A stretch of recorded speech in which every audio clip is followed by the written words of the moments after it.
ہن پیر صاحب نو صاحبزادہ سر عبد القیوم نے خط لکھا. صاحبزادہ سر عبد القیوم نے آپ کو ایک خط لکھا اور اس میں یہ فکرہ بھی تحریر کیا سر عبد القیوم نے. دیگر اقوام ہم مسلمانوں سے علم حاصل کر کے بہرور ہو چکی ہے، مگر ہم خود اپنے بزرگوں کا ورثہ ہاتھ سے دے بیٹھے ہیں.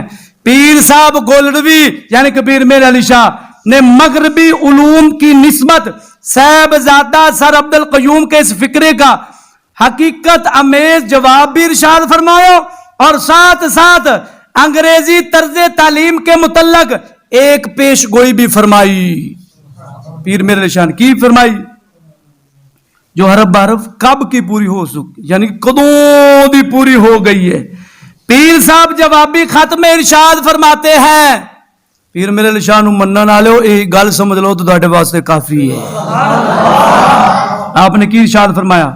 آپ نے فرمایا مخدومہ سر عبد القیوم نو اگو جواباً فرمایا، مخدومہ اللہ عز و جل اور اس کا رسول صلی اللہ علیہ وسلم کے نزدیک معتبر علم علوم شرع و ادیان ہے. کیڑا علم ہے؟ شریعت دا علم تے دین دا علم. اللہ رسول کے نزدیک اے معتبر ہے، اس کے علاوہ کوئی معتبر نہیں. یعنی علوم الہیہ اور وہ بفضل ہی تعالی اپنے خدام سمیت محفوظ معصوم ہے. ہمارے نزدیک تاحال دیگر اقوام ان علوم سے بے بہرہ ہے. آپ کے اس فکر بالا کی صحت بالکل صورت پذیر نہیں ہوتی. البتہ انہوں کہنے لگے جڑا تو لفظ بولا نا کہ دوجریاں قوماں ساڈے کولوں علم سیکھ کے تے بہرہ وار ہو چکے نے تے بڑا کچھ سیکھ چکے نے. امرنا نہیں، ایویں گل نہیں. البتہ ہمارے ہاتھ سے ان علوم پاک کا نکل جانا اس صورت میں صحیح ہو جائے گا اب حسب کلمۃ خیر ارید بہا شر. ترقی اسلام کے نام سے کام لیا جائے، فاللہ خیر حافظا وارحم الراحمین.